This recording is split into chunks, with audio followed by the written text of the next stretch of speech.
Welcome, everyone. Thank you all for finding time to attending today's Enterprise Lithuania webinar.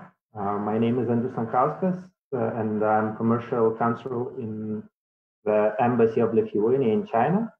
And today our topic is e-commerce opportunities and challenges in China market. China is one of the priority export markets for Lithuania and remains the largest Asian trading partner in our country. So this event is dedicated to overview COVID-19 impact on the Chinese economies, also to know more how to sell online in one of the biggest e-commerce platforms in China called Sunning, and finally to get some knowledge or to deepen our knowledge in protecting your IP in China.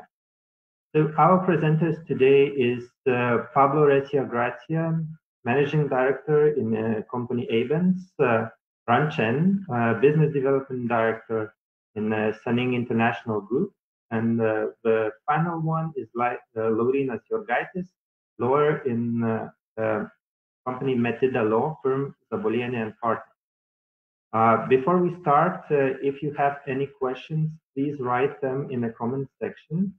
After the presentations will be a Q&A session. So during the presentation, I encourage you to ask all the questions you are interested and the speaker will try to answer to them after the presentation. And also it will be a possibility to ask in the very end of our webinar. So now we begin. Our today's first speaker is Pablo Recio Grazia, is the Managing Director of Avens, and he has been living in China since 2015. He's a specialist in market access for food and beverages in China and assists companies in setting up businesses in China or getting in Chinese market, finding business partners, understanding all these technical barriers, developing market entry strategies, and positioning products in China. So many different kind of services Pablo can provide, and it will be very interesting to hear from him about the impact of COVID-19 in China as a market for Lithuanian companies. So Pablo, the floor is yours.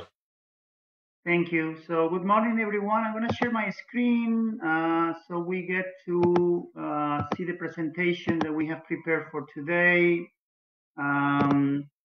Andrews, please, if we have any technical issue, let me know. We can manage any solution.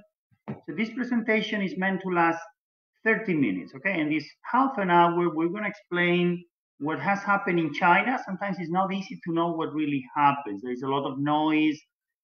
Some breaking news seems to be taking the floor of the time, and then we have to see what actually happened in the market. So one thing is what happens in the streets, a different thing is what happens in the consumption habits, a different thing is what happens at customs, and a different thing is what we can expect to do in the future. So let's see if we can review all this in 30 minutes.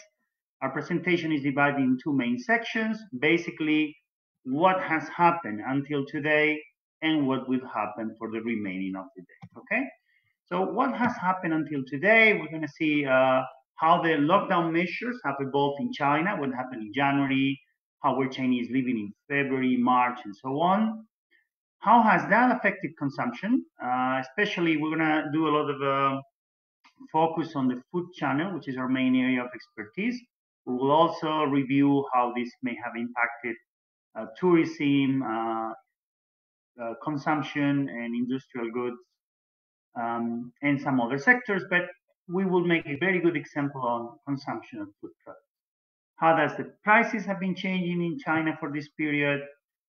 How has that impacted imports and logistics, especially from Lithuania? And then some real measures that the Chinese government is taking to ease the situation, and what else could they do, and how can that affect us? and if we should do something about our image in this situation. Okay, so starting here, this picture is how February would look like in China. Early January is a bit different, but late January and February would look like this. And what this does mean? Well, the period, let's say, of late January and February is extremely confusing. It's very hard to analyze because of different factors. We have the Chinese New Year, and then we have the virus outbreak, and then we have all the limitations of traveling and getting back to work. This implied also the ports. This implies also logistics.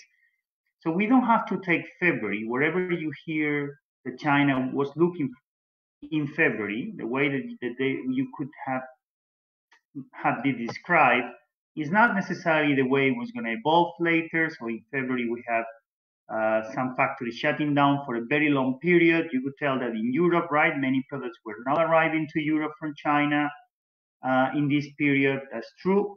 But that was, let's say, an extension, a very long extension of Chinese New Year. You know? Transportation was shutting down, tourism, and food service particularly were very damaged during this period.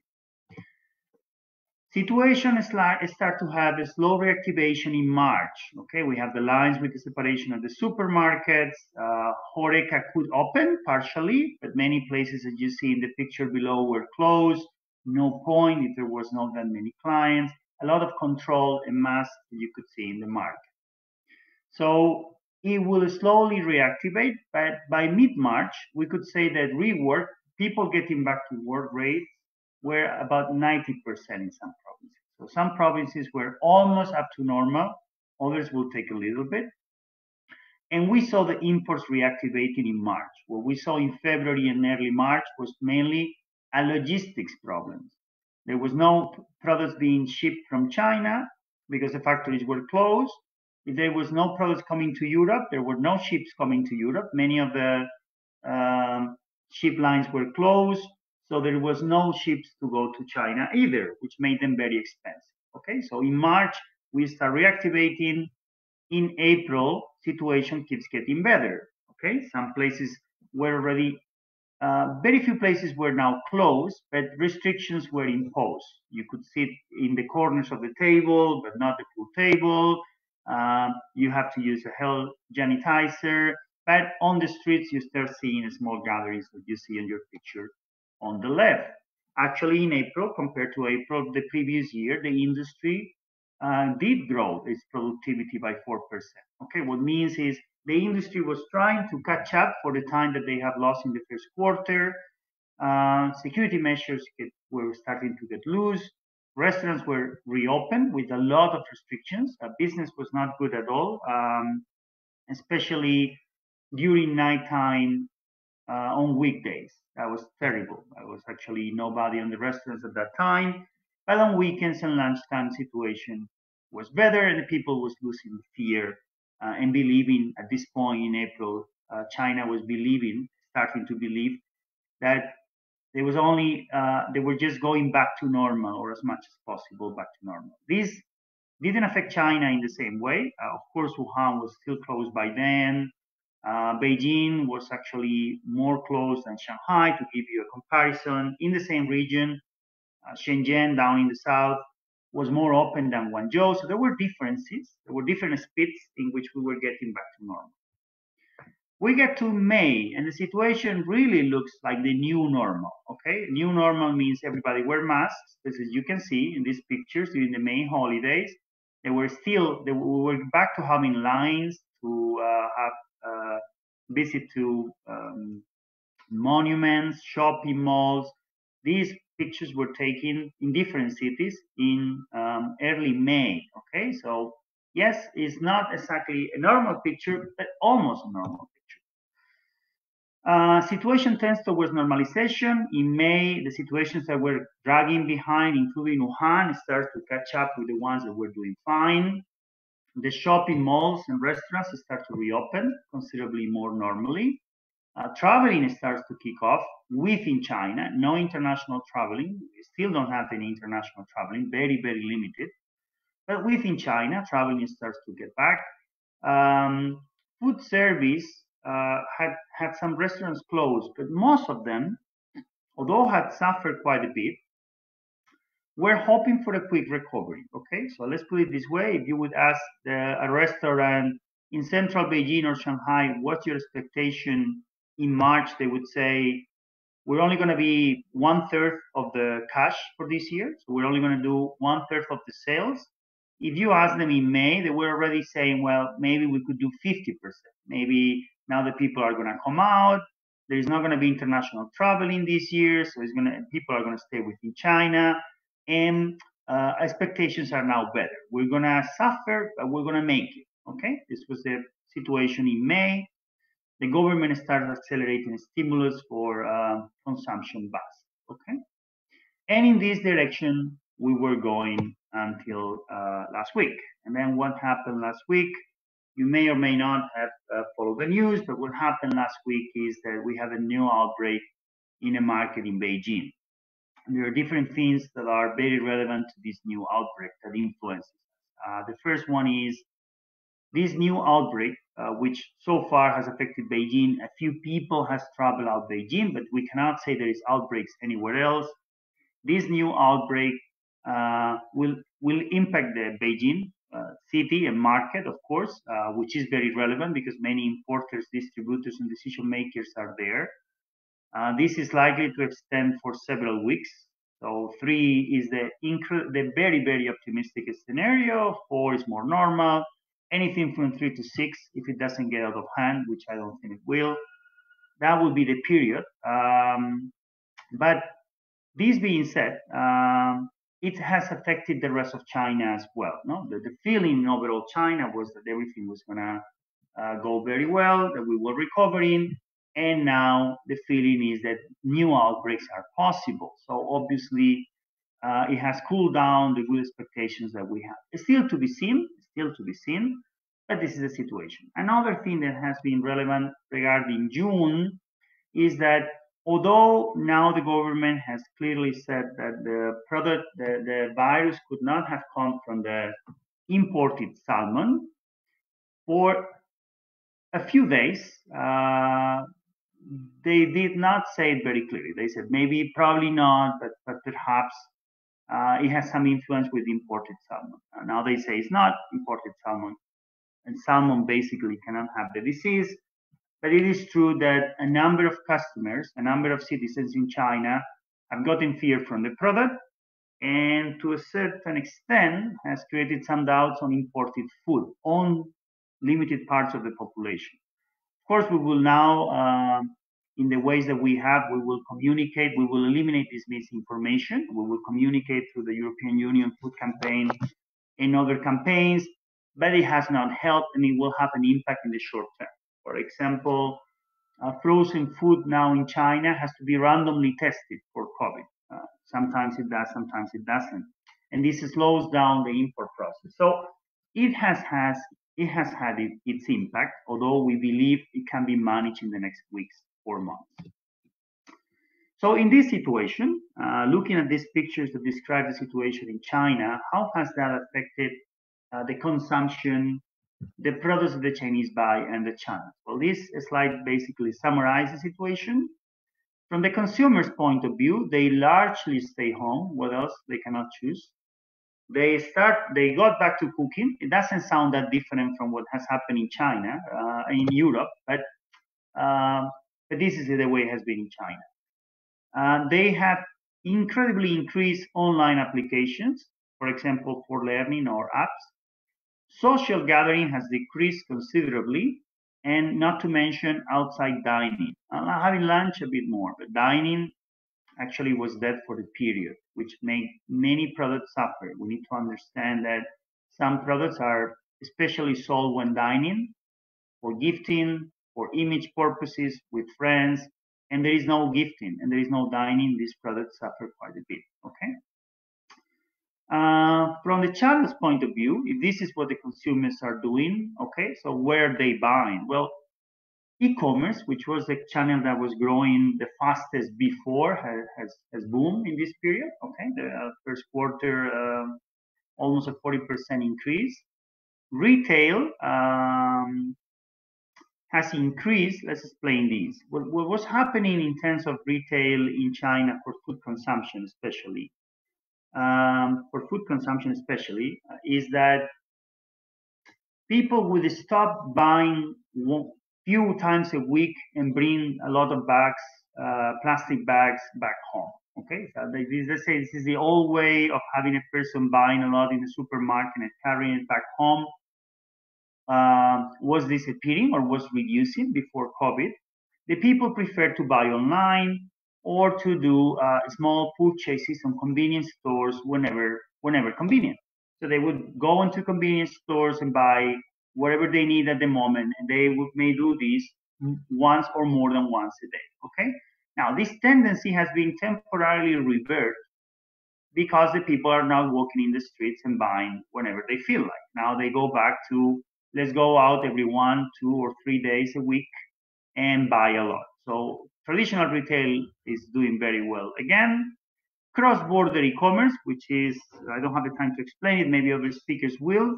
But basically, it's a way in which you buy online, but the product is outside China, technically. So you're buying the product that is outside China, and regulation is a bit different. Now, cross-border e-commerce works well for some product categories. It's not clear that it works too well for any product category, but for some that work very well, including some immunity enhancers and or supplements, and this part is doing very well. Now, convenience stores in general is doing less well because there's no people on the streets just buying at the moment. Few exceptions though, but generally speaking, it's like this. And certainly is food service, is hospitality, is restaurants and hotels what had suffered the most. Okay. And finally, let's relate these to the products that are sold. Fresh and healthy products have skyrocketed their sales. Okay, people cook at home. They have increased their sales for fresh products, health-related products as well. So sanitizers, soaps, sports products have been doing very well. Products with a long shelf life have also been doing very well. It's funny, people have either bought products that are considered to be very fresh or products that are considered to be able to last for a very long time. Some categories have been growing, but hasn't been diminishing. Again, image products or impulsive purchases, candy, you may buy some online, but many people just buy the candy when they are on the store, they see it there, and in the last moment they decide to buy this candy or chocolate. Snacks, when they're small, it also refers to this category. Although snacks have been doing well, just the packaging size has changed, okay? So these are the products that have been working very well or not so well during the time that we've been at home in this period. Okay, what else? Okay, also things that the Chinese did more than before during the pandemic. Well, certainly cooking. That certainly changes a lot. For example, they may buy less already made bakery, but they're buying more ingredients for bakery, for example. Housework has also increased a lot, not to mention looking after your children, sleeping, good. Information acquisition, pet care, investment. Basically, there's things that have grown a lot because you have to do at home. This includes many new potential customers. You see, especially people over a certain age, you name it, it depends on the things, could be 60, 50, 40, even 30. There is a resistance towards doing something for the first few times. But once you've done it a few times, then you keep doing it, right? So online learning has increased 21%, but of that, 14% will keep using it afterwards. You gain customers, okay? So e-commerce have gained customers, online learning has gained customers, not just in the short period, but for a long run. Remote working, software, live streaming, short videos. And these, of course, will also buy fresh food apps. And this, of course, will influence the way we sell and the way we do marketing in the future. Okay, so in short, the consumer behavior has changed in the direction of staying at home all the time, moving to online purchasing, recreational behaviors, trying to live healthier at home. Whether you make it or not, that's a different thing. Okay, you buy a lot of fitness equipment to stay home. I'm not saying you use it all the time, but you buy. Out-of-home consumption will recover more slowly. We were doing very well in May. We'll see what happens now in the next few weeks. And this goes with product with image projection, okay? Liquors, wines are products that in China are largely purchased because of the social habit, gifting, or image projection.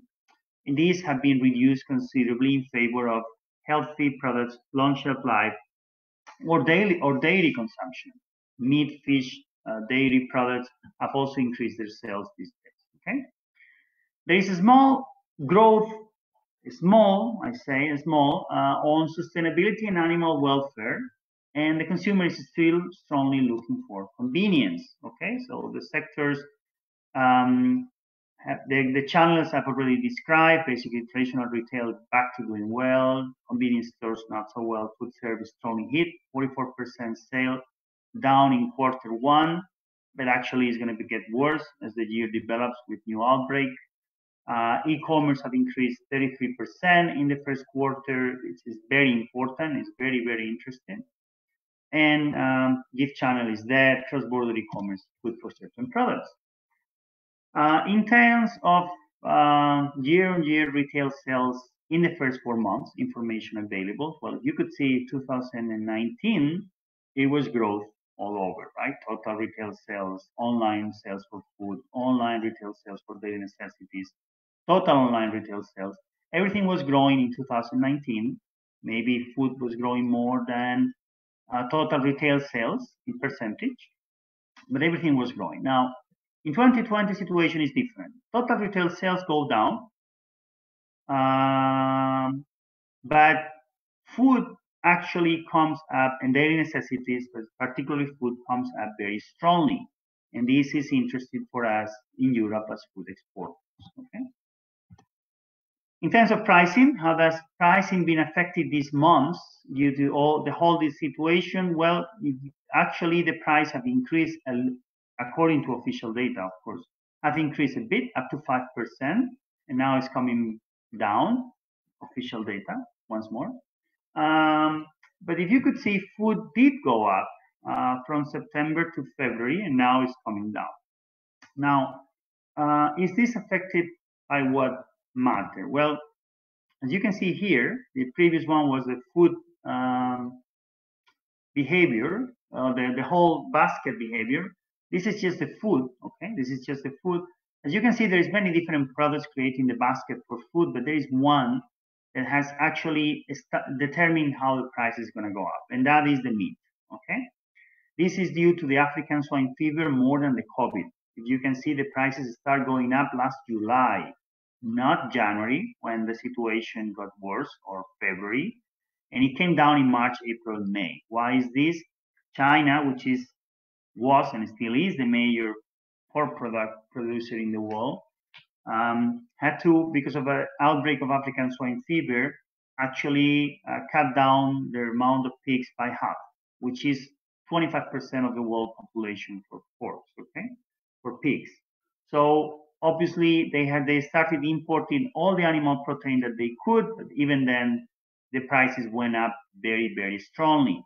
Now it's coming down, not so much because the issue is they've recovered full capability in production, which partially they have, but certainly not in full, but because the entrance of very cheap pork from the United States temporarily, okay, because they have their own issue in the United States.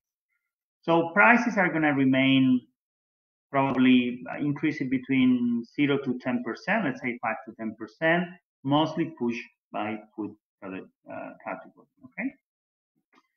Another thing that has affected us, and I'm moving to the last part of my presentation, is logistics. Logistics has influenced us in many ways, okay? In February, it was very bad. In March, it started regaining normality. In April, certainly was normal in terms of domestic movements, but sea freight was still expensive because we were still normalizing. And air freight, because most of the flights are canceled, is expensive. It still is. Yeah? And it could be 30% over the same price last year. In May, we were moving towards normalization, and we will see what happens now in June. Now, what happens is that this affects us because we couldn't export normally in February, even in March. Okay, if the ports were not working, if there was no or barely working or not working up to normal capacity, and there were very few shipping lines because the Chinese were not exporting, so there was no demand. obviously it was very hard.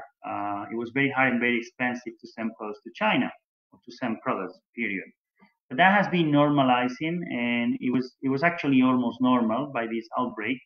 And we hope that if it gets contained in Beijing and it's only a few weeks, it will remain normal. Okay, it will remain on normal prices. So shipping could remain on normal pricing if we control this in the next stage, which I believe will happen. Okay.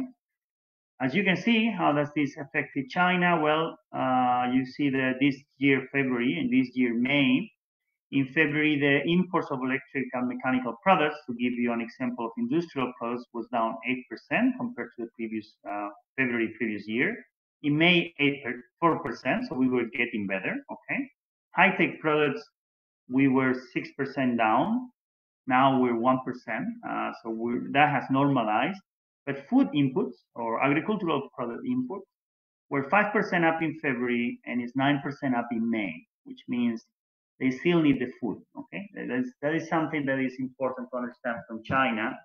Despite short-term impacts and influences and incidents that we may have and difficulties that we may find, food imports are totally essential for China. They cannot produce the amount that they need. How about Lithuania? How have we been behaving from January to April? Well, in general, we've been behaving well. We're 35% year-on-year growth. We've reached 147 million according to Avon's estimations. Cereals actually came up for the first time. No export last year, but this year we're already, at that time, April, we were already in 35 million. Copper came down a little bit. It's normal in this situation. Furniture, bedding, lighting came down a little bit. And other industrial products that we have explained basically are relatively stable. Amounts are not too large. But basically, Lithuania is holding fine. There is some growth, even in these conditions, for most of your exports. And in the case of food, although they're limited, they have behaved very well. Okay, you see their dairy produce, you see their cereals behaving well within a small size of exports. Okay. China is launching their stimulus plans. They have VAT reductions, deferred payment of taxes and social insurances. Long story short, China is same as Europe, is trying to boost their economy. They have some space to do it. If Europe stimulus are between, let's say, 10 to 13% of your GDP, of our GDP. In China, they're already moving only in 4 or 5%. So let's say if they catch up with what the rest of the world is doing, around 10%, they can still launch large packages for stimulus, which we believe they will. It is important in this period to understand that when there is any kind of crisis, good communication and certainly food safety standards will create a competitive advantage in China. This can only be, let's say, threatened if there is any miscommunication or misinformation in the market, in which case it has to be addressed immediately. Okay, so we go back to the salmon issue. Salmon issue only affects salmon. It wasn't really European Union. It was from Norway. It doesn't matter. It was not the salmon, the frozen salmon, that had the disease. The disease had to come from a person. But it is the moment now to communicate the relevance of our food safety in Europe. Okay, so we keep it as a competitive advantage. What can we expect in 2020? And I don't have that much time. Well, first thing we need to understand is that there is 3 possible scenarios. We have to see where we are, and we need to see how the market will evolve in the next few months. The 3 scenarios are: the best case scenario is the eradication or high mitigation of the virus. So the virus either disappears or is highly controlled, and the people, that's kind of a normal life, as you saw in the pictures of May this year. Second case scenario is a lower intensity continuation of the outbreak. So there is no another outbreak, but the people are still a bit fearful. That could be what happens in Europe at the moment, or in most in Europe at the moment. There's restrictions, they're relatively severe, but you're allowed to go out and do most of the things. And there is the possibility of a high intensity continuation of the outbreak or a new outbreak. And then either the regulation or the fear of the people will basically keep the population locked down. Okay. So China was in the position that you see in February and was improving in March to moving from 3 to 2. Let's say in April, we were in scenario 2. In May, we were moving from scenario 2 to 3. And early June, we were actually entering scenario 3. And now we don't know. We will have to wait a few weeks to see where are we and where are we going. How is the market going to be in the last few months? And I'm coming to an end in a few minutes. Is for consumers, they will have to stay at home. Regional differences will rebalance. This is one cities will catch up with others, so they will all be on the same page, unless there are new outbreaks. If there's a new outbreak like Beijing case, Beijing will be locked down totally or partially, and this one will fall behind for the time being. There's going to be very limited social consumption, okay? So products linked to social consumption, gifting, or image products will have to wait for better times as soon as possible. The new habits will remain, health consciousness, online groceries for the time being, but partially, as we have explained, will remain afterwards, okay? Animal protein consumption, fish, pork, will remain high, even dairy. And the image of imported food does not have any reason to be impacted. So if there is any misinformation in the market, we have to manage it immediately.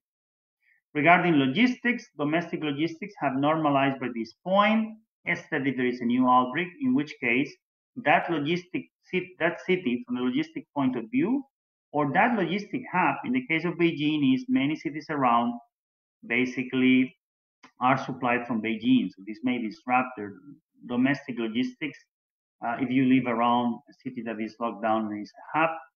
Sea freight prices are normalizing already, and air freight costs will remain high. For e-commerce, it will increase its customer base for good. Not everybody that is buying online today will continue buying as much in the future, but they will all continue buying, okay? Marketing will change, of course. We will need to go more into video platforms and things that can be done online, which was a tendency already, but now has to speed up. O2O integration and multi-channel strategies, online to offline, integrating online and offline was already a trend, but again, will gain strength for the future. Other channels regarding food will be severely affected, still hoping for a quick recovery, but now less so.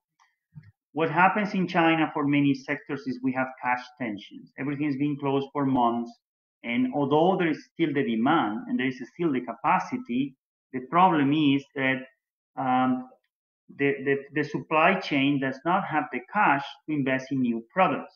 But not that there is not the demand, but that there is not the ability to put them to the market fast for most of the cases.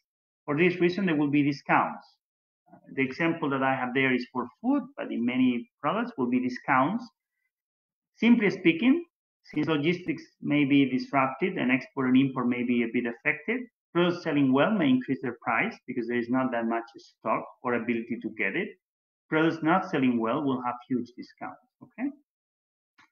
There will be a limited international traveling and tourism, okay? We were expecting boost of domestic traveling if there are no new outbreaks. Let's see how Beijing goes.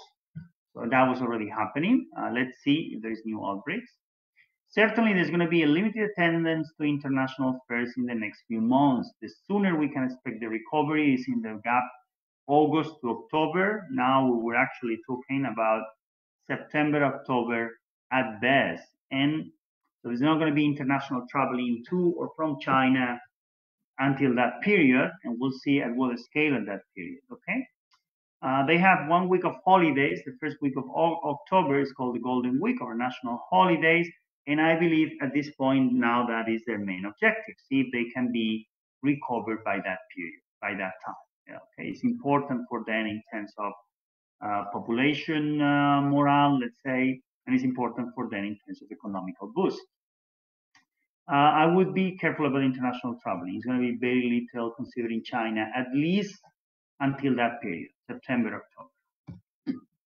Industrial and consumption of goods. This is going to be impacted globally. It depends on logistics, it depends on production, and it depends on the economy of the countries, right? It is very relevant to say that if the crisis is long, then the industrial and consumption goods will suffer quite a bit worldwide. The impact in the short run will be asymmetrical, means that some products will be highly impacted, but others will not. It depends on the current demand.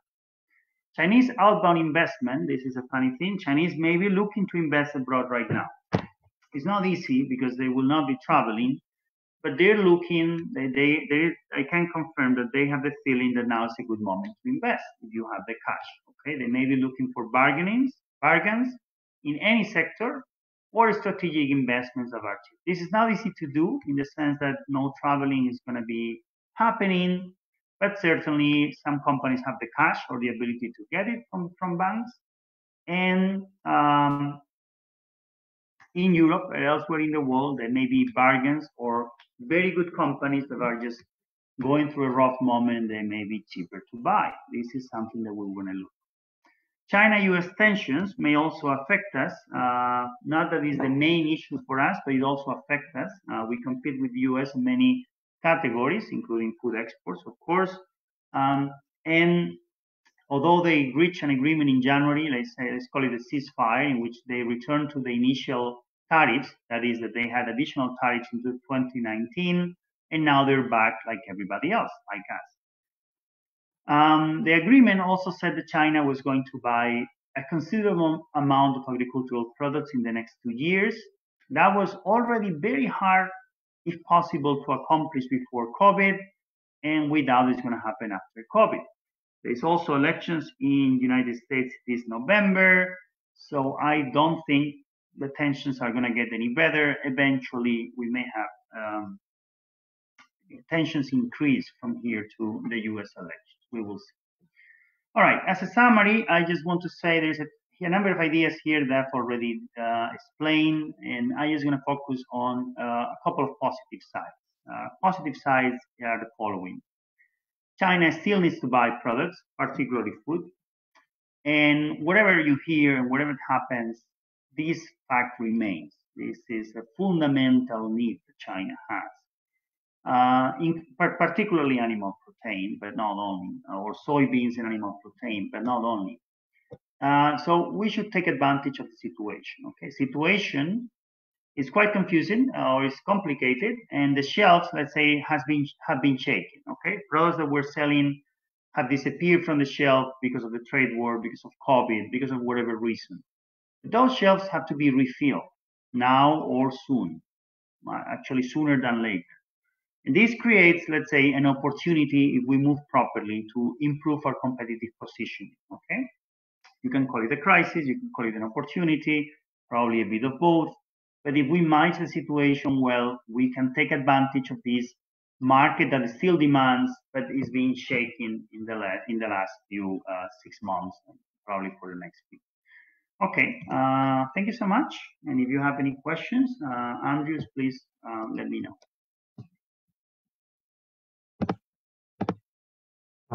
Yes, I see that we don't have any questions at the moment, so probably I will ask you. One of the main questions at the moment for Lithuanian companies is China International Import-Expo in November. So, your opinion, this event could happen and everything is fine at the moment. All the organizing works are resumed and they are continuing to organize it, but still we are not sure will it happen and when they can tell that it can be cancelled. What is your opinion about this event in general? I also have some activities scheduled for that fair. This is the situation. Officially, all the fairs basically are going to try to keep the option open until the very last moment. Okay, that one and any other fair. It doesn't matter which one you're thinking. If it's happening in China, if they're going to delay, they're going to delay. They already did. Okay, anything that was until July was pushed from September onwards. And if they're going to cancel, they're going to cancel 2 or 3 weeks earlier.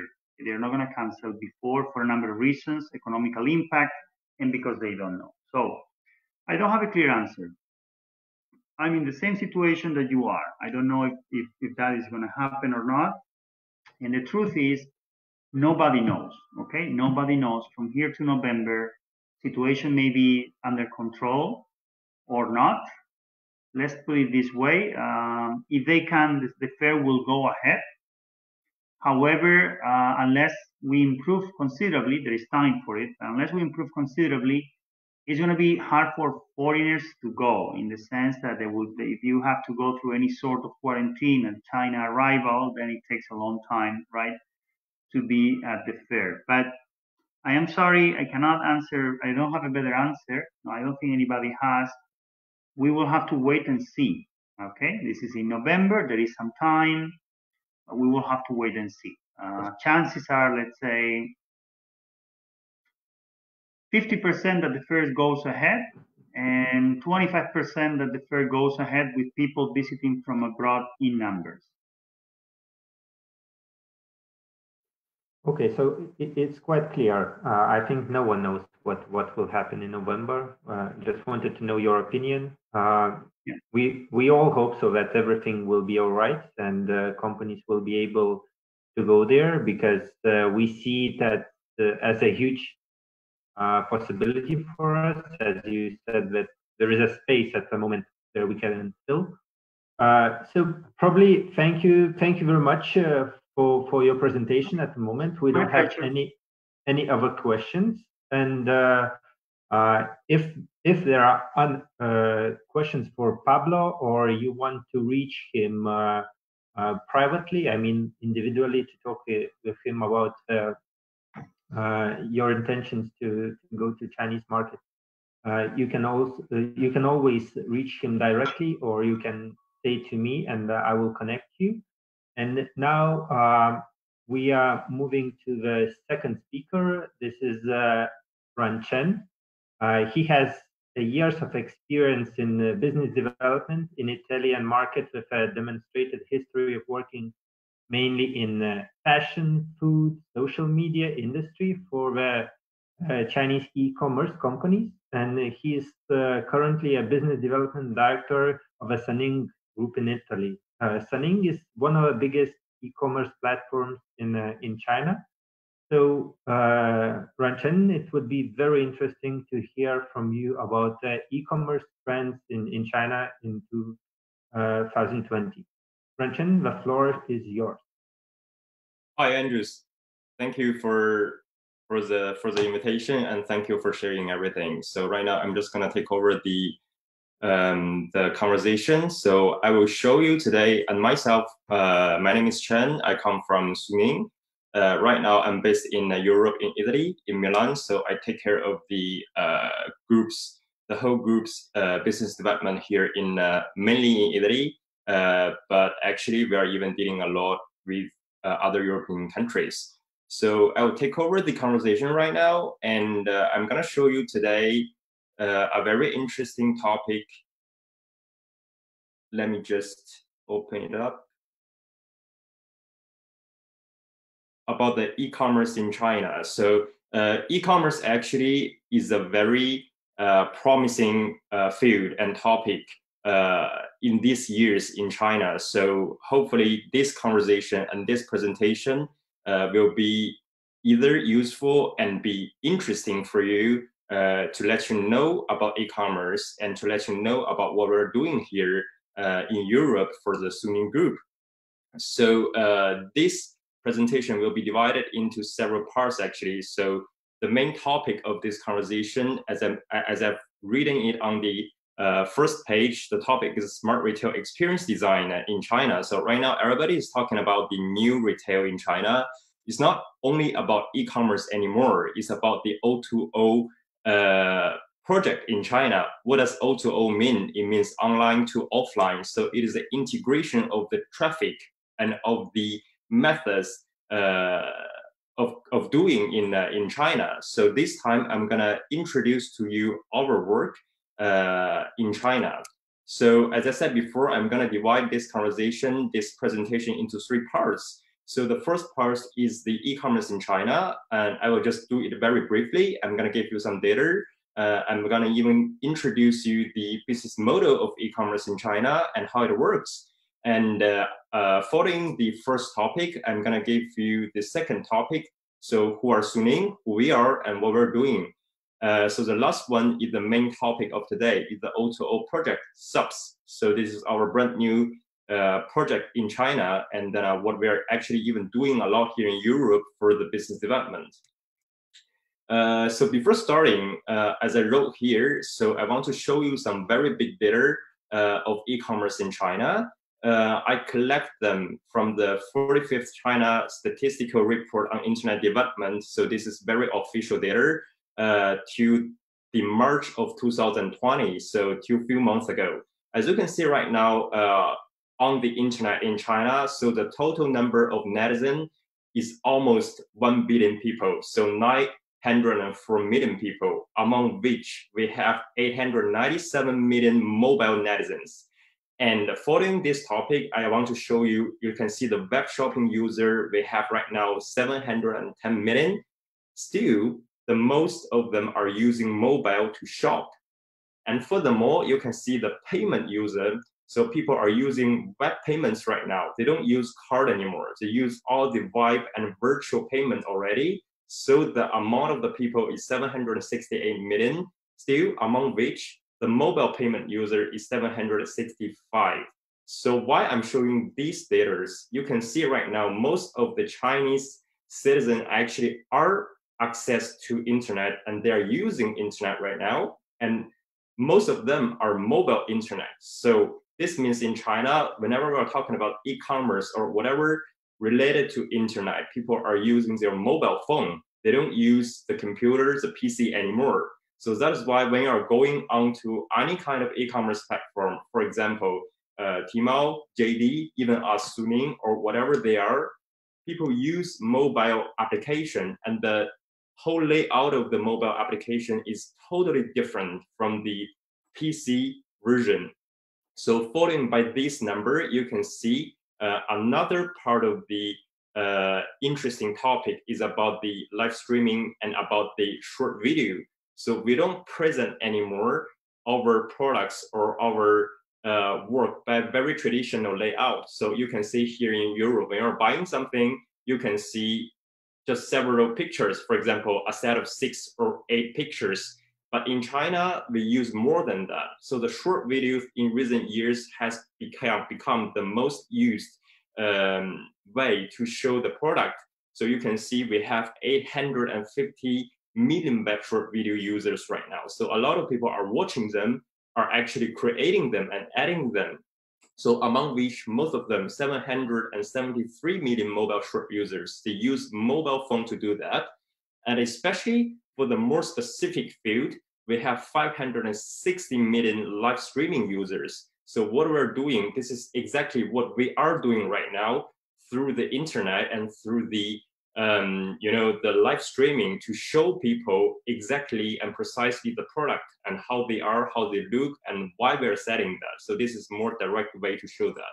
This is a very brief and big data in China for the e-commerce. So following that, I'm gonna show you the e-commerce outside of China. When we're talking about e-commerce, what are we thinking of? So I copied this definition actually on Wikipedia. So what is e-commerce? E-commerce is electronic commerce.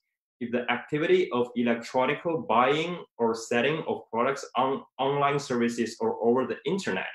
So basically, in 2 words, it's just a buy online. So you buy everything through internet, you buy everything online. When we're talking about the e-commerce outside of China, here in Europe, what we're thinking of, we think about the Amazon, which is definitely the biggest e-commerce platform in the world and here in Europe. So when we're talking about the fashion e-commerce, think about Zalando, Yux, Farfetch, and what's more. So we don't have a lot of choices here in Europe, actually. The e-commerce is still not that trendy as in China. But actually in China, so this is going to be in the next page, I'm gonna show you, when we are talking about e-commerce, what we're talking about. You can see this chart.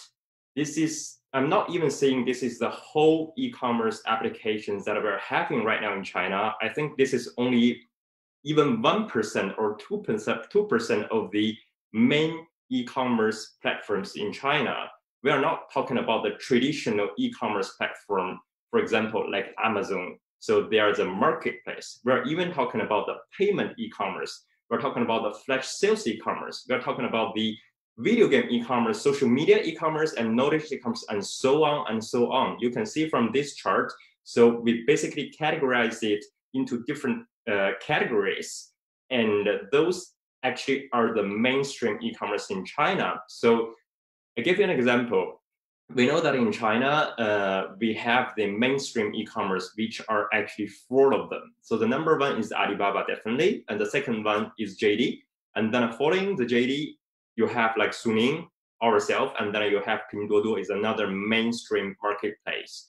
So people actually are buying things on that, but we still have so many specific categories of e-commerce. For example, for the payment e-commerce, in China, basically we use Alipay and we use WeChat Pay. So we're not talking about Alipay. We open the Alipay application. We don't only have the payment method. We have so many things inside of that. Alipay actually creates a lot of communication inside of the application, so which leads people to use their payment methods to buy things. So we call it a payment e-commerce. So this is a very general idea of the e-commerce actually in China. And following that, why I was saying like e-commerce is very interesting and very promising right now in China, because we can deal with several kinds of business models. So we're not only talking about the general trade anymore, we're even talking about the cross-border. Cross-border is a very new term the Chinese government created actually a few years ago, trying to introduce foreign brands and foreign products into Chinese market by reducing the tax, by reducing the procedure to make it easier to facilitate the processes. So when we're talking about the general trade, what we're talking about? So we're talking about the all offline trading. So which means like you need to do everything offline. You can't do anything online. But talking about the cross-border, when we're talking about the normal B2B business, of course, we're going to do it offline. But even when we're talking about the e-commerce platform, we're doing cross-border, we're talking about the B2C business, business to customers directly. We're talking about the online business actually. So all the payments, all the things, all the procedures will be done online directly. And talking about the second point, customer's declaration. So the customer declaration during the importation and exportation for the general trade is quite slow and quite costly, because you need to basically clean all the goods once when they're entering the China. So, but the cross-border actually is totally different. You're not really doing the customer declaration once together. You're only doing that when the deal is done, when the order is made and placed by the customers in China. So you basically locate your goods in the free zone across the China or like outside of China. When the order is placed by final customers inside of China, you just do the importation one by one and then into Chinese mainland market. So in this time, it could be much faster and more efficient, and actually is less costly. And for the logistic parts, as I wrote here, you can see most of the general trade logistics actually are done by sea. They're much more bigger capacity, but it's slower. You know, by sea in general from Europe to China, it takes you at least 40 to 60 days. But right now we're having the COVID-19. It is still more uncertain than before. So it could even last for 3 to 4 months somehow without any explanation. But for the cross-border model, mostly we do that by using small packages. So we do that mostly by air somehow, or like by express. So it could be much faster and more efficient. For the payment terms, actually, cross-border is more interesting right now. Cross-border actually, we do that all through e-commerce platform. So in general, payment by payment application, we do directly by Alipay or by WeChat Pay or by any kind of payment applications of each e-commerce platform, because we do have our own payment methods online. So now we're getting into the most important part of the cross-border model actually for the tax. So the tax in general, when you're importing goods into China, you generally do 3 taxes: customs duty and VAT, consumption tax. In general, we need to combine all of them. We pay once when the goods enter in China for general trade. But as I said before, for e-commerce, actually, we don't need to do it once. We do it one by one, depends on the order the final clients are made. And especially the Chinese government actually right now is giving more reductions on the final tax. So they're doing actually 30% off on the combination of VAT and consumption tax. There has no customer duty, and most of the categories actually now they don't even charge the consumption tax. So in general, the tax is much lower compared to the general trades tax. But you can't always have all this kind of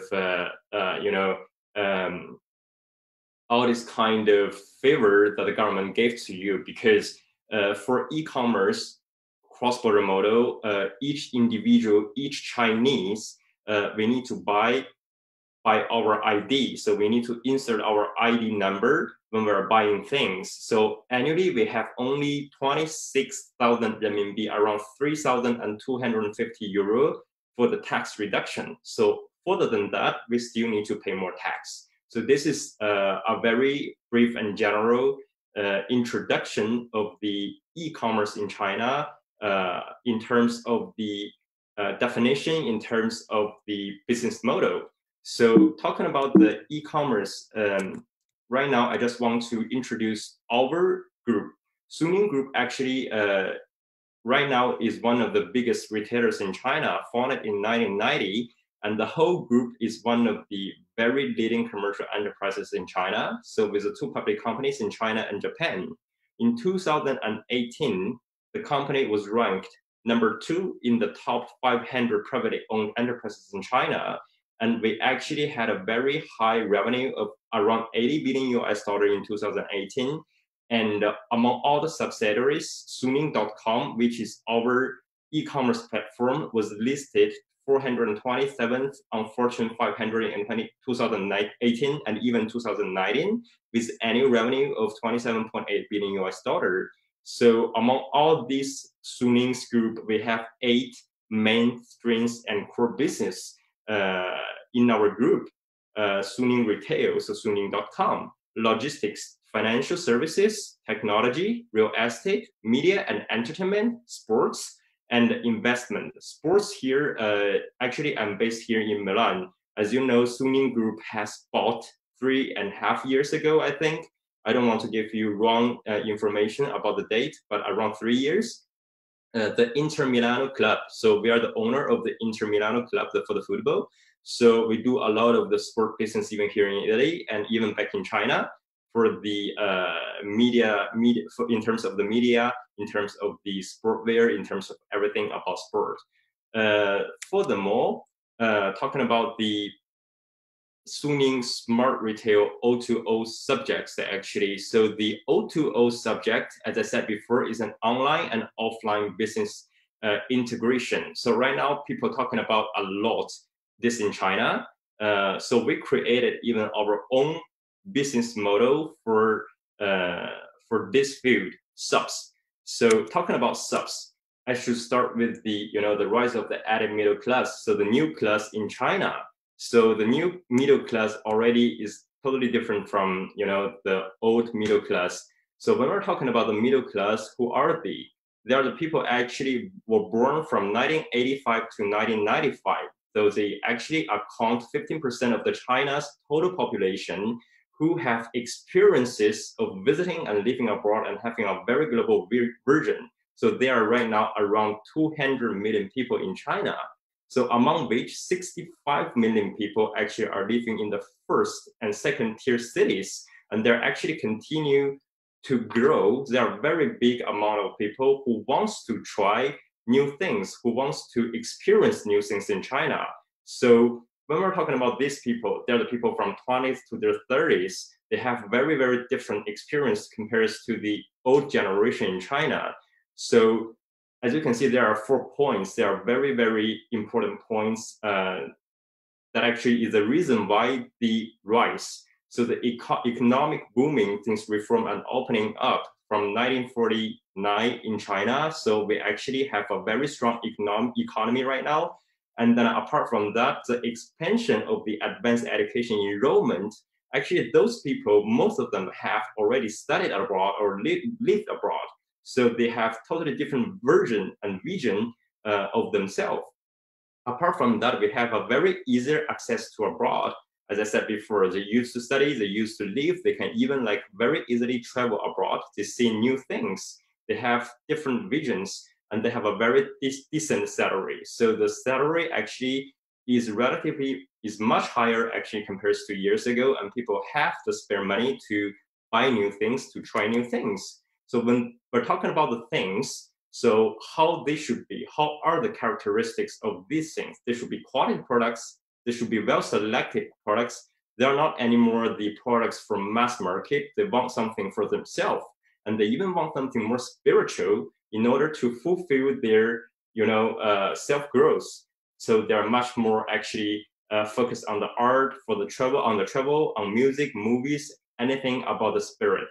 And even more, they want some unique experience. So that is why we need to create this kind of online and offline business. So in order to sell things online, we need to create the same experience offline in order to let people to see the thing, to touch the thing, to really experience it in order to let them to buy up online. In this time, we can really transfer all the traffic from online to offline and from offline to online. So this is a very unique experience, as I said before. So after talking about that, we come up to our solution, the smart retail experience, SUBS. So what is SUBS? SUBS actually is an abbreviation of English for what's up. So when we're talking about what's up, I'm actually talking to a friend like, okay, what's up? How are you? What's new? Do you have something new that you can tell me? Or do I have something new that I can share with you?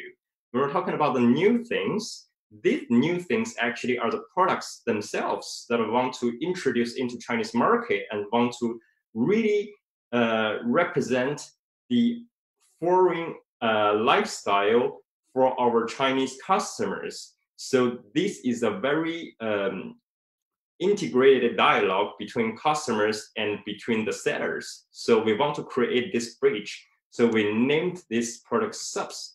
So I want to show you something, the graphic of our project. You can see it's very modern, it's very interesting, it's very strong image. So you can basically be grabbed the attention by the images and the graphics of our product. You can even see like this is a lamp that we actually are dealing with. So we need to introduce into our project a very, very unique design, a very cool concept, and very beautiful products. So this is the products we're showing to our customers.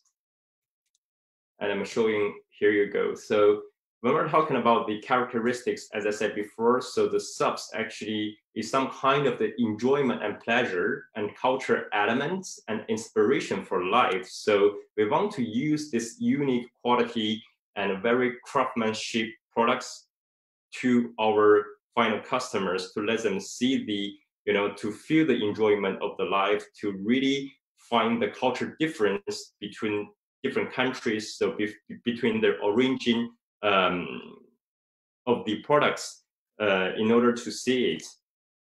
So let's get into the most important part for the online and offline omni-channel expansion array. So what we're doing right now. So we're talking about the we're talking about the online experience right now. So we need to use the omni-channel, as you know. So we're not only creating the sales page anymore in China. When you are setting things, you're not only setting the product, you're setting the content, you're setting the idea. So whenever you want to show the idea to the customer, you need to create very high quality content. So this content actually equals to, as I write here, data plus conversation plus branding building. So this is how we show our how we show to our clients the products. So actually this project is based on WeChat. So we created our WeChat communication page by publishing 1 article per day. This article actually is related to the product itself, or is related to any kind of lifestyle, any cool topic.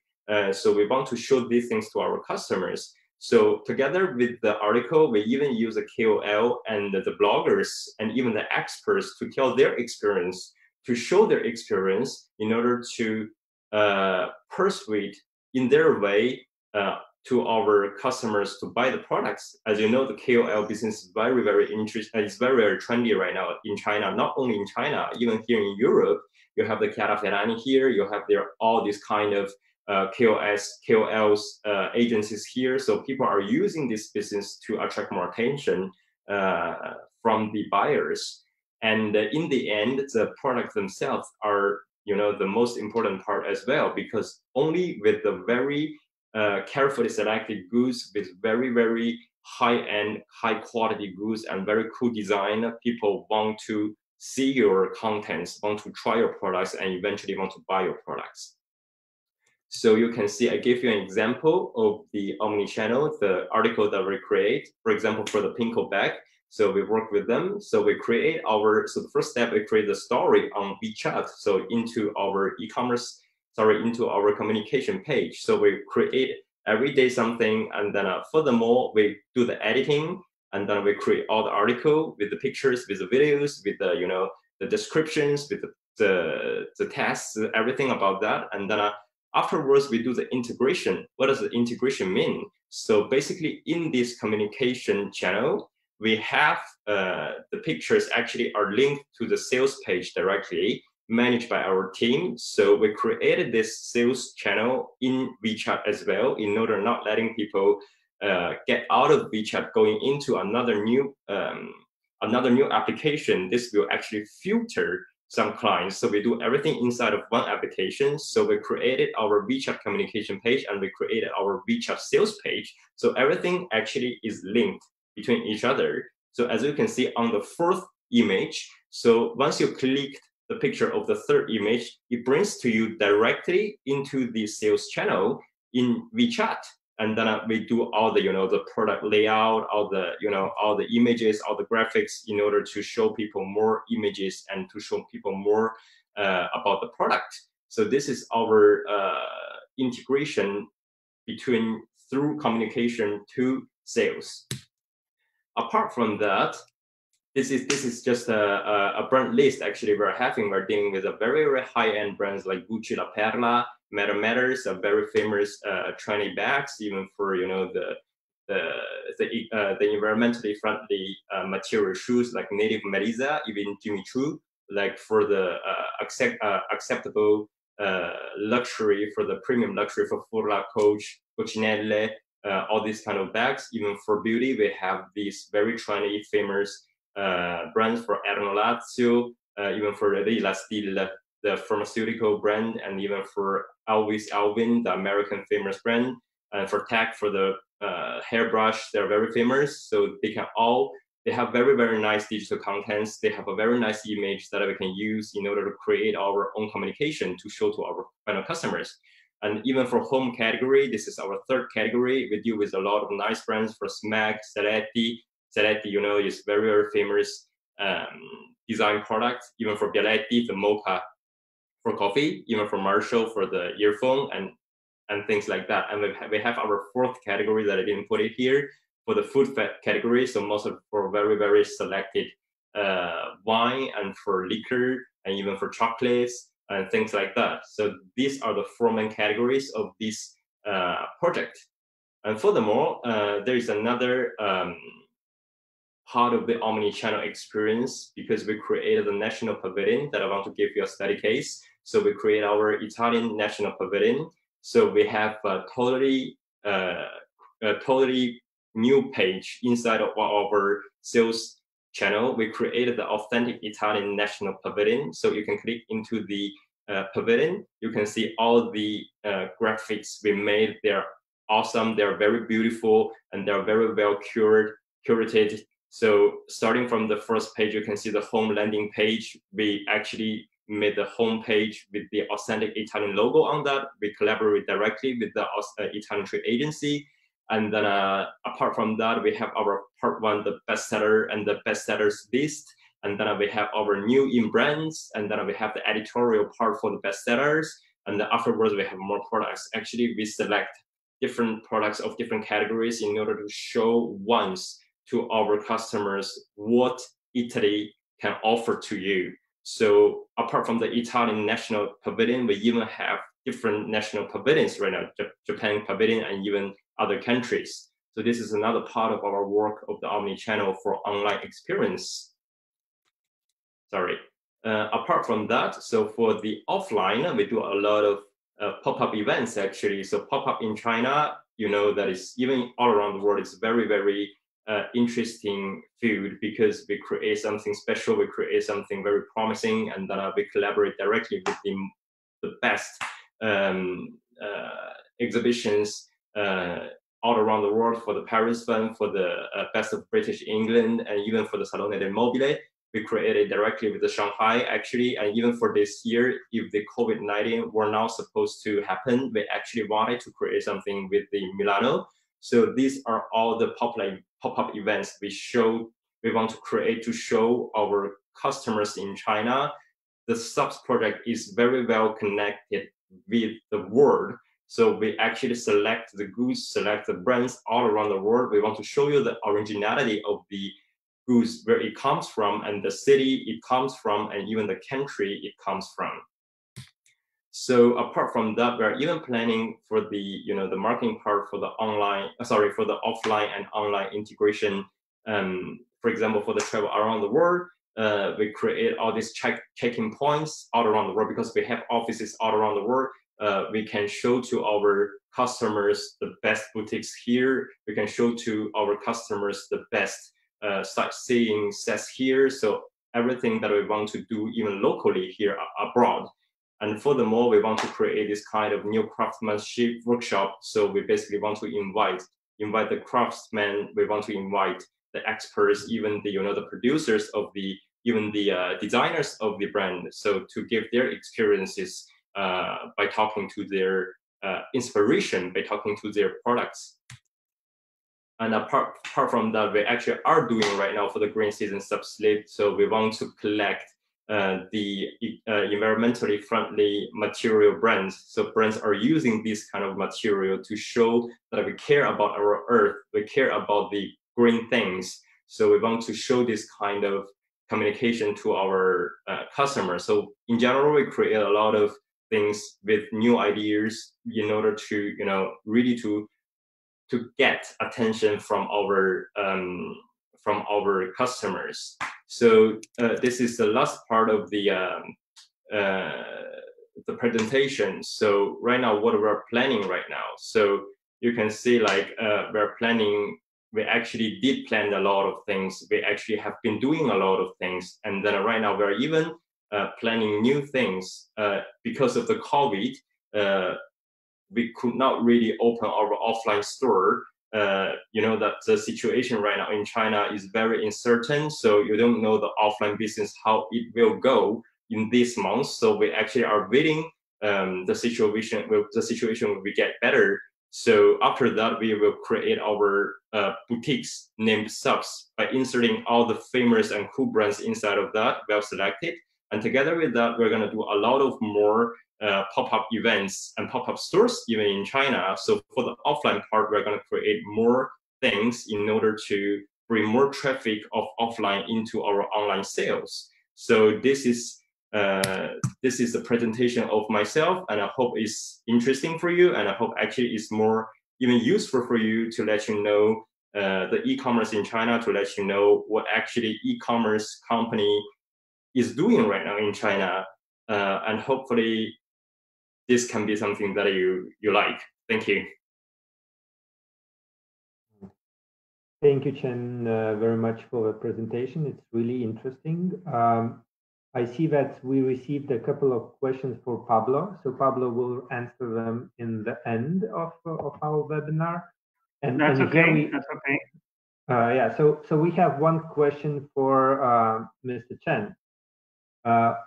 what strategy would you recommend to use for the product marketing on short video streaming platforms like Douyin or new live streaming features that we have on Taobao? What would you say are the most effective ways to reach Chinese consumers directly? Talking about you-made products like wine, foods, clothes. So it's probably two questions in one. Sure. I mean, like, first of all, you must have your sales channel in China, because without any sales, without any really settled in, you are doing a lot of communication in China. It probably can bring to some very high visibility, but people cannot really find your products. So this is the point one. So the point two, actually, for right now in China, the most effective way actually is a live streaming. So we are doing a lot of live streaming events right now in China, especially right now today. Is 18th of June, so 618. We call it like that. This is one of the most important online promotions day in China. So in this day, you can really find hundreds, even thousands of live streamings of different e-commerce platforms that they are doing. Even Suning actually is doing a lot. So we use this to promote the goods, to promote the brands in Chinese market. So I'd suggest definitely the live streaming. The short videos actually itself, it works, it even working right now, but actually short videos is more for few years ago. Right now in China, we are only talking about the live streaming. You know, it's also very interesting for me about the live streaming. What do you think, who is more efficient to present the products in live streaming? I mean, like European blonde girl, for example, or a native Chinese? You definitely, let's see in that way.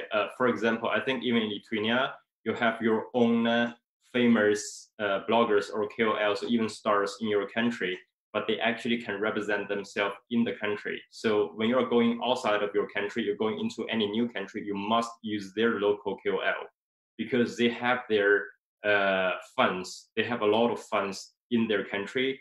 Whatever they say is more convincible for the local. So you must use the local people. Okay, yeah, it's quite clear. Yeah. Okay, so I see that we received one more question for you. What would you say would be the best e-commerce for organic plant-based milk alternative, and what would be the reason? So for the organic category? Yes. Honestly speaking, the organic category right now in China is still quite new. So we don't have a e-commerce platform that actually are really doing this. But I think in order to get into the Chinese market, I think you can start with the specific private e-commerce platforms like WeChat. You can starting with the WeChat, because WeChat customers are more eager to try new things. And together with that, you can definitely create your channels into the mainstream e-commerce platforms, because they have huge visibility, they have huge traffic. So you can have a much better feedback from the mainstream e-commerce platforms as well. Thank you very much for your answer. Okay, I see that we don't have other questions for now, so maybe it will be more in the end of the webinar. And thank you very much one more time for your presentation. It was really interesting to hear and to see the real examples, how it works. And thank you, Chen. And we are moving to the first speaker. It is Laurynas Jurgaitis, the lawyer at Medtida law firm Zabolian and Partners. He works in the field of intellectual property law and advises Lithuanian and foreign clients on patents, trademarks, designs, and copyright protection. So he will talk about protecting IP in China. So Lauryna, the floor is yours.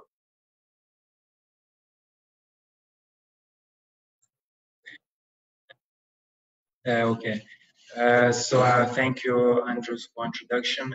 As Andrews told you, I work in a law firm which specializes in IP protection, and what we do, and we are based in Vilnius, and what we do, we provide services in intellectual property registration, IP portfolio management, defense strategy, and IP enforcement. And today I will talk about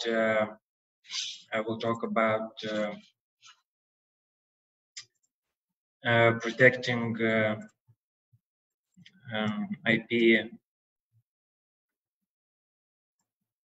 I will share my screen in a minute. So you are able to see the slides, yes? Okay, wait a minute.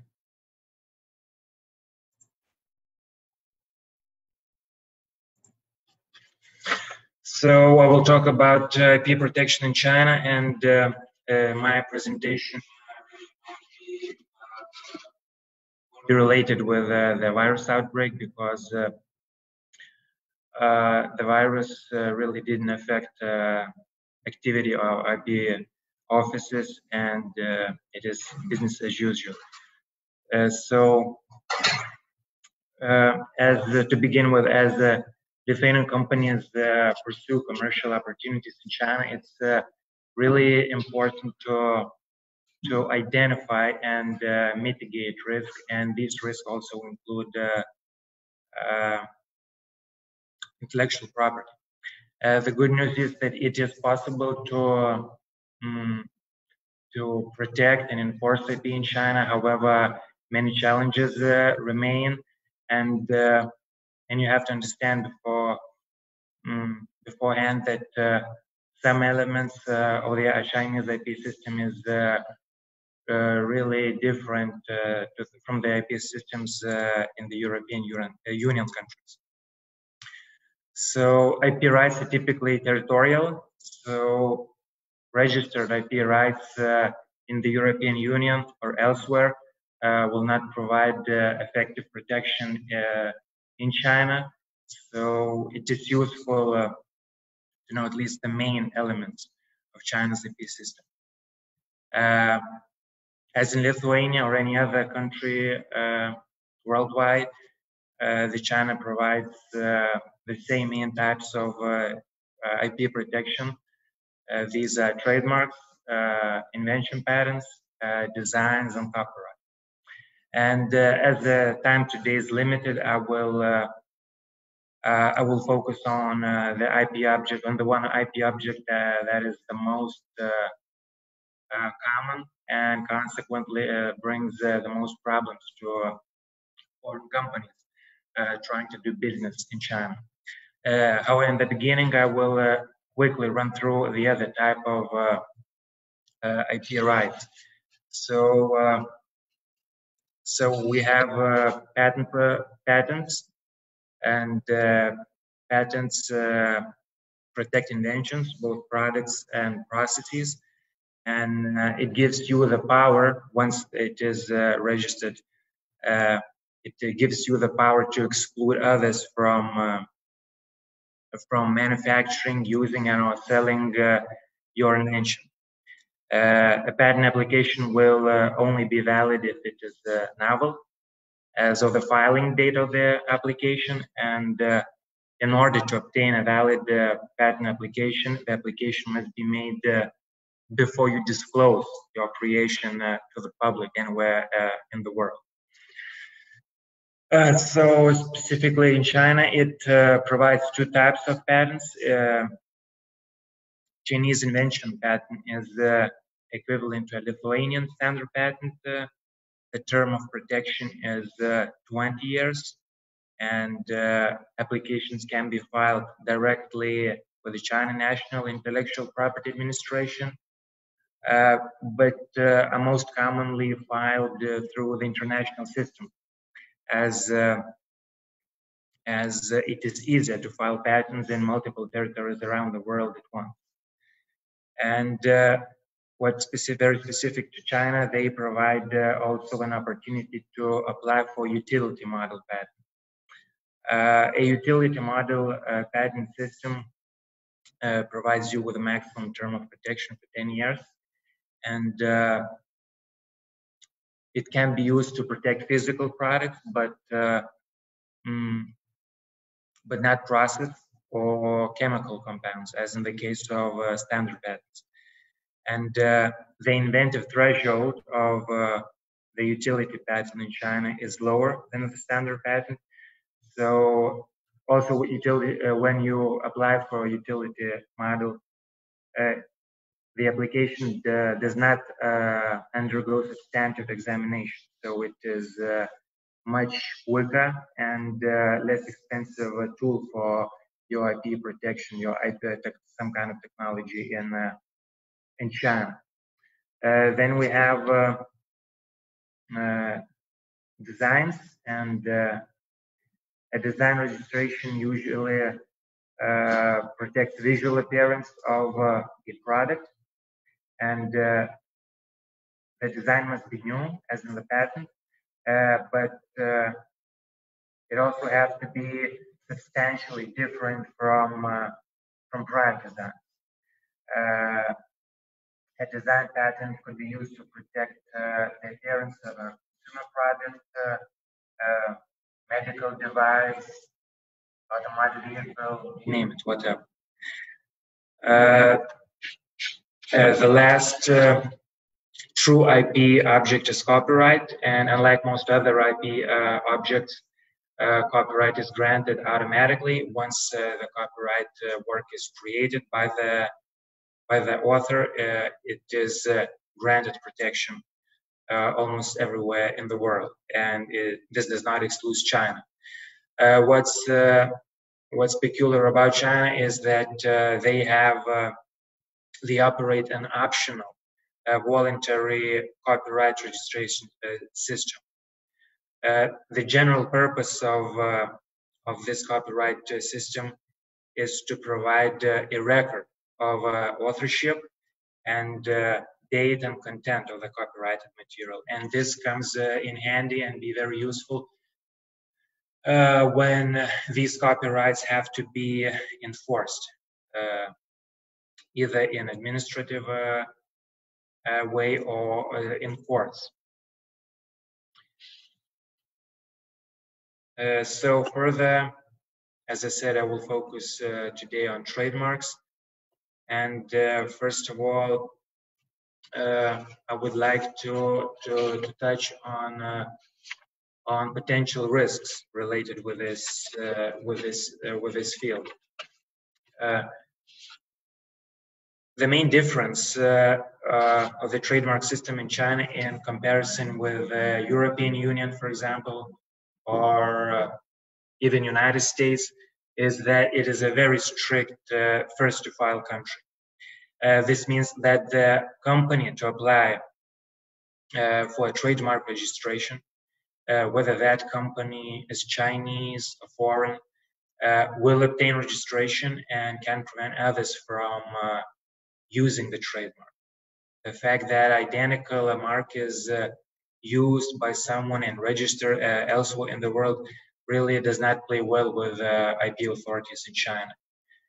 So the main, the single most common IP issue that Lithuanian companies face in China is bad faith trademark applications. In some instances, a Lithuanian company has entered Chinese market only to find out that there already exists their trademark registration, and typically a company or individual, this might be a competitor or even a known third party, will apply for a trademark registration with an intention to sell the mark back to the true owner of the mark, or take advantage of its international reputation. Also, there are the situations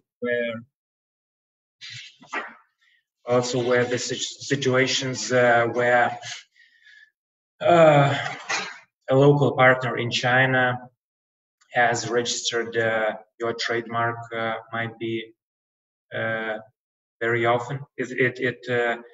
It happens very often, and usually these trademark registrations are used by these local partners as a tool to gain leverage in business negotiations. Usually they try to get the better price on the goods being distributed in China, or to gain some exclusive rights, for example, an exclusive distributorship.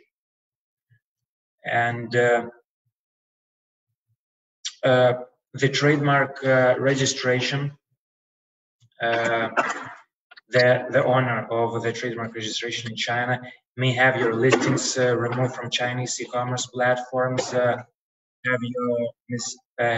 your product taken off the market, prevent your product from entering into China or going out of China.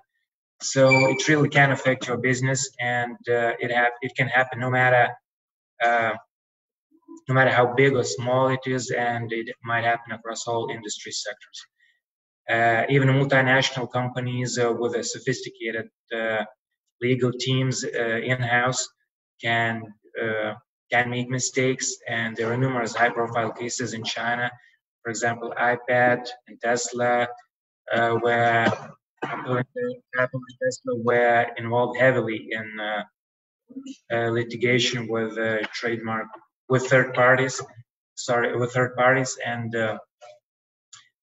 and eventually, even though they tried to get these marks back through the court, eventually they have to pay for the assignment of these marks. So the best way to prevent trademark squatting is really to be the first to apply for Chinese trademark protection. We believe that there should be a plan in place to ensure that the key trademarks are registered in China as soon as China becomes relevant to your business, and the use of the mark that is unregistered should be avoided at all costs, because it might bring you trouble in the future. So further, I would like to give you some information, some basic and practical information about trademark registration and the process of it, what protection it gives. And I believe it would be useful if you decide to protect your trademark in China. So trademarks can be registered in two ways: with a direct application for China Trademark Office, or via international registration system called Madrid Protocol, and there you designate China as one of the countries that you want your protection of IP to be. And usually the registration process takes about 9 months. It might be the case that it be longer, but usually it happens in 9 months. A certificate of registration is provided once the mark is registered, and if you file for a direct application, your certificate will be in the Chinese language. And this is very important in case you try to enforce your rights, because without the certificate in Chinese, it will be hard to enforce it at courts. So usually we recommend to file direct trademark applications, so to have a Chinese registration at hand immediately. And in case you have a international trademark registration and want to, just for the sake of convenience, to designate some China as one of the countries where the mark should be protected, you should ask for a certificate in Chinese at the earliest possible opportunity. So A trademark gives another very important point to mention is that a trademark gives exclusive rights only for the goods and services for which it is registered. So for your trademark really should be registered with respect to goods and services you want to exclude others from using your trademark. Trademarks, goods and services of trademarks are divided in 45 classes, and these classes are subdivided in subclasses. And usually a registration in one class and one subclass will usually not prevent someone else registering your mark in other subclasses. So as an example, it could be if you register your trademark in subclass for, let's say, shoes, this may not prevent someone else from registering your trademark, let's say, some other clothing item, belts, or some other type of accessory. And the goods and services must be listed in the application. And it is important to consider which goods and services to list to ensure you're covered in the classes and subclasses that are most important to you. Another important thing to say is that the list of goods and services cannot be expanded at the later stage. So if you want to file to expand your scope of protection of your trademark, you have to file additional trademark application, and this will damage your trademark date of from which your trademark is protected.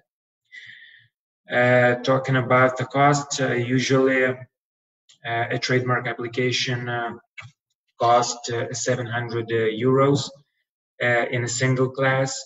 This includes both official fee and service fee for your attorney. Any additional class will cost another 700 euros, around this estimated amounts. Also, costs may increase if an application of your trademark is refused by the Chinese Trademark Office.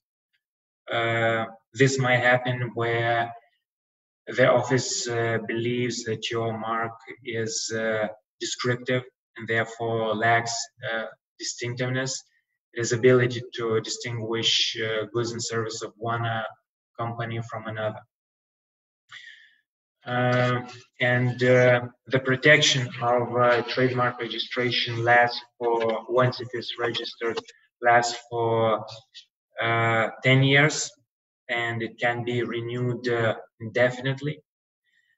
However, I must stress out that anyone can apply for a trademark cancellation if it is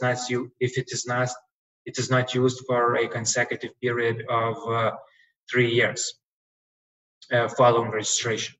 So in order to maintain your protection, you have to use the mark in China.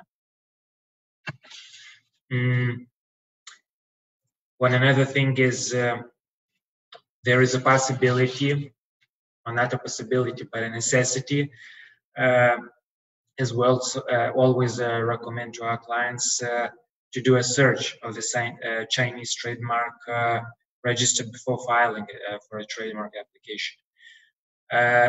Doing a search can identify if someone has already registered a mark that is identical or similar to your own.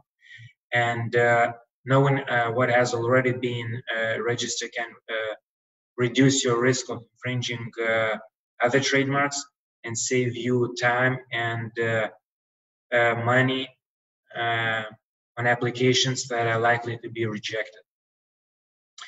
A preliminary search can definitely be done yourself, but we always recommend to seek for a professional advice in this, because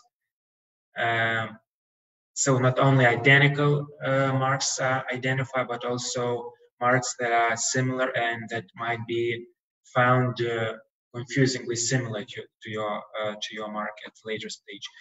And a search of trademark registered in China usually costs around 200 euros. Another thing that I would like to mention is that trademark registration in mainland China does not protect your mark in Hong Kong and Macau.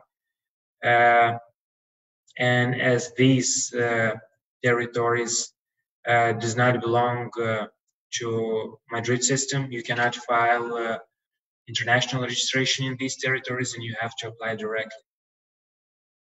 So if your trademark must be, or you think that these territories are relevant for your business, it should be applied additionally. Further, I would like to talk about the issue of what to do if you enter the market of China and you happen to notice that there exists an identical trademark, either application or registration. So in this case, you have a number of options. There is grounds on which to challenge the application or registration of a mark, and as in other jurisdictions, the options depend on which stage the Chinese trademark system the disputed application has reached. So if a mark has not yet been registered by the Chinese Trademark Office, you can, and the protection has not been granted, you can file an opposition with the Chinese Trademark Office, and oppositions must be filed with supporting evidence within 3 months of publication of the disputed mark.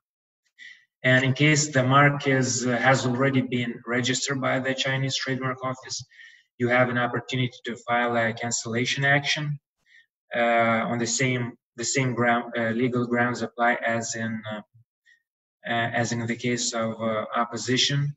I will talk a bit later about these legal grounds and what they mean. And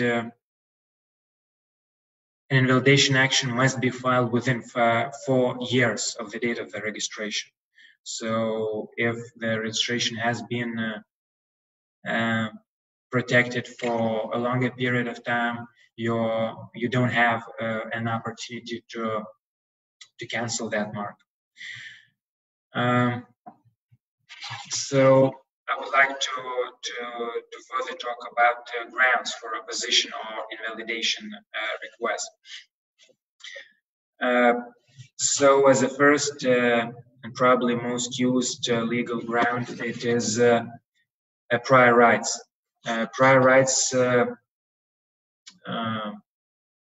protected under this provision, and they cover a broad range of rights from trademarks that are not yet registered in China, copyright in your logo of your trademark or a company name. And in this case, evidence must be provided of ownership of your prior rights. And one aspect that is very important, and many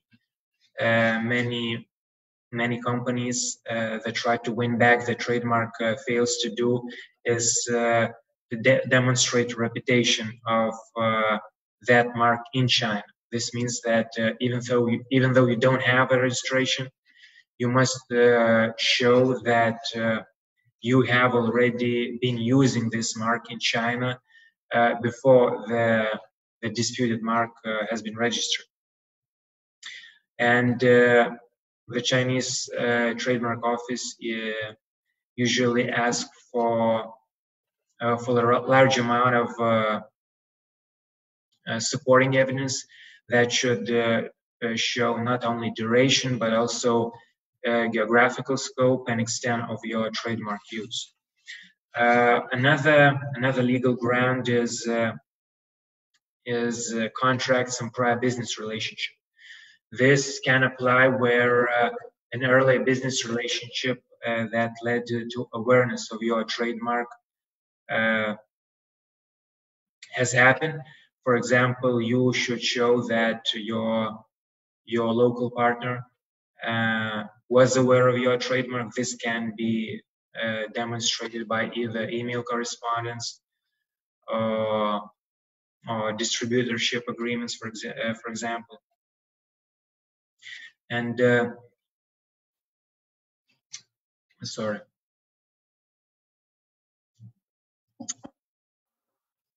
This provision, it's good that it does not require prior use of the mark in China, and does not require proof of reputation. The other legal ground is bad faith application. As the bad faith is really a subjective factor, it is necessary to show an applicant's intention when filing this trademark application. The Chinese Trademark Office considers 3 categories of fact that can show bad faith applicant, bad faith on the part of the applicant. So the first one is the number of trademarks applied for by the same party, and whether they have conducted any transactions before, for example, reselling involving said trademarks. The second one is the applicant's business activity. This category targets individuals without business activities, while hundreds of trademark applications without with the sole purpose to sell these marks back. And the third category concerns trademarks themselves, specifically whether they are identical or similar to an existing trademark with a certain influence in China. Unfortunately, it is difficult to claim the above indicated grounds, and the favorable decisions are really rare. I would like to also bring back my slide and to talk about another possible legal ground to use. This is the ground that I have mentioned before, and this is a non-use cancellation. So if a registered trademark has not been used for 3 consecutive years, then a cancellation application can be filed at the Chinese Trademark Office, and the holder of the trademark registration is given an opportunity to provide evidence that the trademark has indeed been used by the holder in China. And these cancellation applications can be relatively successful, as the burden of proof is on the holder, but no action can be taken. But the downside is that no action can be taken until the 3-year time period is up. So to conclude,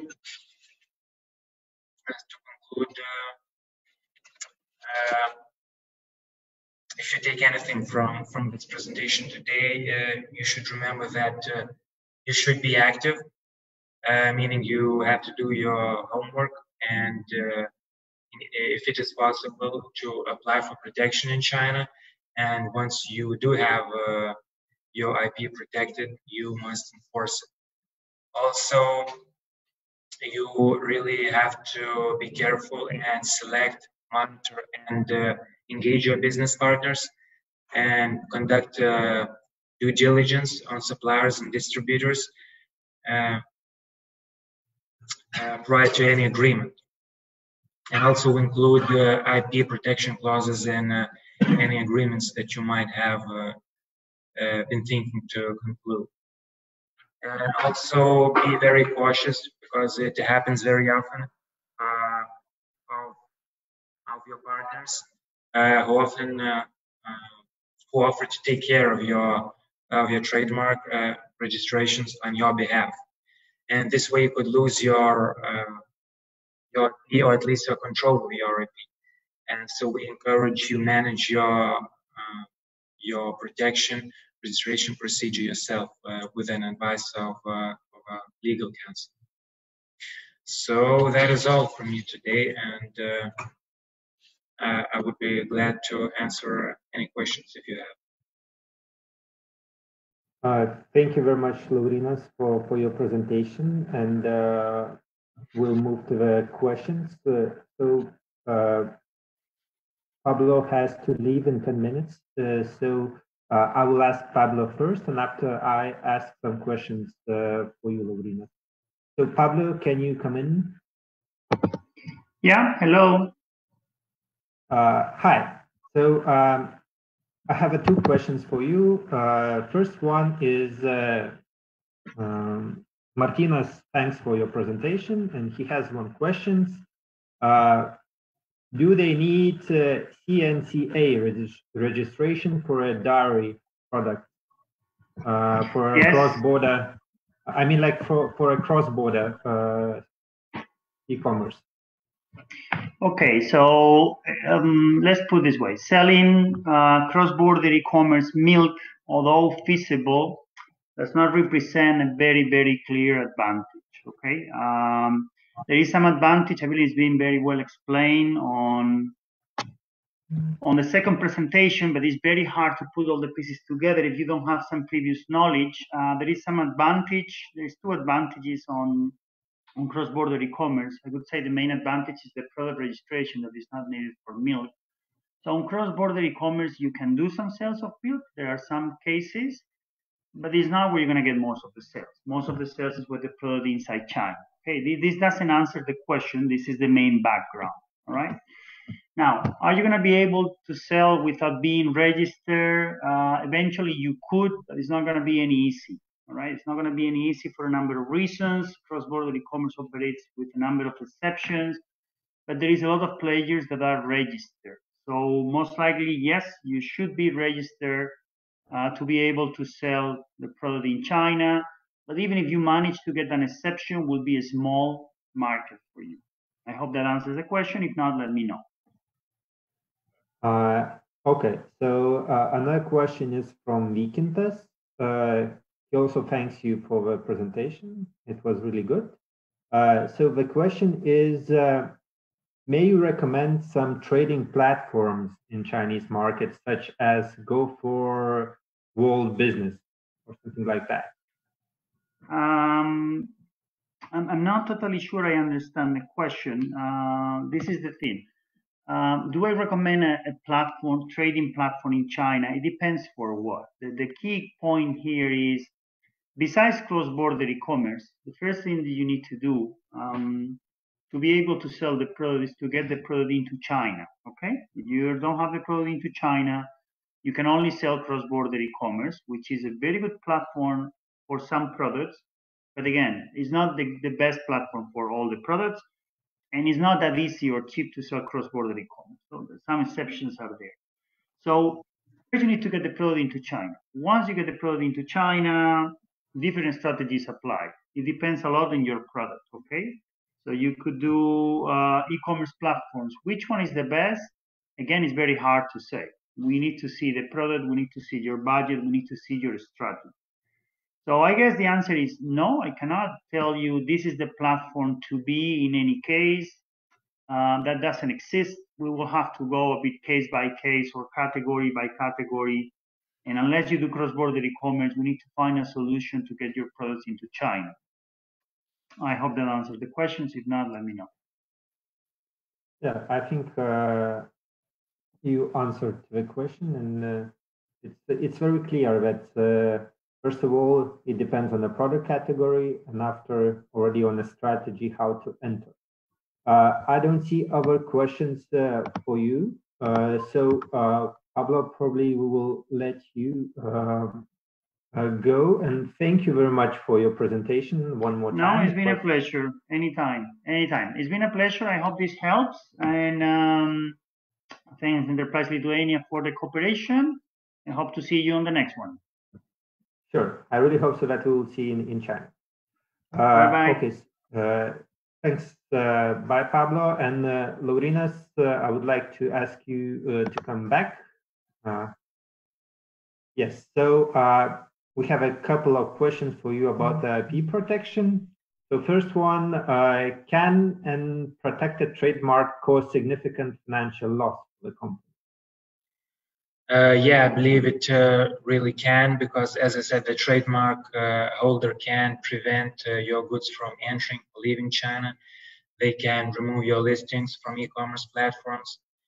So it is possible that your goods that are being shipped to China are held in Chinese ports without reaching your distributor or your customers.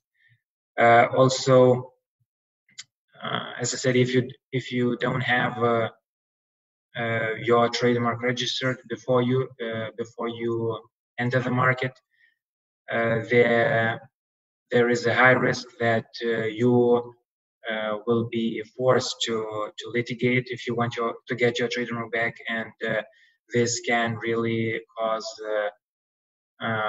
considerable financial loss, because the litigation process in China is really expensive in considerate of prices in Lithuania. Thank you very much for your answer. And another question would be, if you have your IP rights registered in China, how can these rights be enforced in case of infringement? So once you have registered your IP rights in China, you will be well positioned to enforce these rights. And enforcement in China can take many different forms, from an online platform program to monitor e-commerce platforms, to criminal or civil cases. Enforcement is usually most effective when you are supported by a local legal advisor, and different enforcement factors will have different costs and benefits, and the most appropriate actions may differ for each situation. But as a first step, we always recommend to gather as much information as possible about the infringer and the infringement itself, and as this will help in deciding on how to proceed further. And as in Lithuania, enforcement actions usually begin with a cease and desist letter. In some cases, it might be useful. In some cases, it might not. As I said, it depends on the situation, but we believe that your local advisor will be able to tell how to proceed. Also, there are administrative enforcement by local enforcement authorities, and this option can be useful in straightforward cases of IP infringement compared with court proceedings, and administrative action is generally faster and less expensive. Also, IP owners can bring civil enforcement actions in courts, and civil courts can issue injunctions to stop someone from using your IP during the duration of the case, and also award damages. Thank you very much for your answer. I would say also a practical question. How often do you meet such situations that not only Lithuanian companies, but companies worldwide see that their trademarks are already registered? It is not uncommon, but I would say that from our experience with our clients, the China is one territory and one jurisdiction where these bad faith applications are the most common. So the importance of registration cannot be stressed enough. Also, another question: what do you think? How Chinese find out about the trademark and then register them? How they, from where? You know. The most, I believe, the most common situation is that they acknowledge for some fair trade, where Lithuanian companies participate. Also, as I said before, there are many situations where a local partner of a Lithuanian company. So there is this prior communication. So they are aware during this communication. So yeah, that's probably the two most common sources of how they gain knowledge of the trademark. So probably you agree with me that before going to any kind of activities in China, trade missions or exhibitions, companies first of all has to take care of their trademark. Yes, and as I said, even though the registration process can last up to 9 or 12 months, it is always recommended if you're planning to participate in some exhibition or fair trade in China, just apply for the trademark, and during your exhibition, always stress to potential customers that come to your booth that this trademark is in the process of being protected. Oh, I think it's a really good thought, and I would suggest also to the companies that first of all they have to take care of the trademark registration to start it, and after if they go to the exhibition or other activity to tell everyone that we already protected and they will be much safer. Okay, so thank you, Laurynas, for your answers. We are going to the end, and I would like to thank you all the speakers. Pablo already left, but thank you much for the Chen and Laurynas. And thank you all participants for participating today in our webinar. We hope that you heard some useful advices for your entries into Chinese market, or if you're already in Chinese market, what to do the best in e-commerce. And follow Versli Lietuvos social media webpage for future webinars. And thank you once again for being here with us, and stay healthy.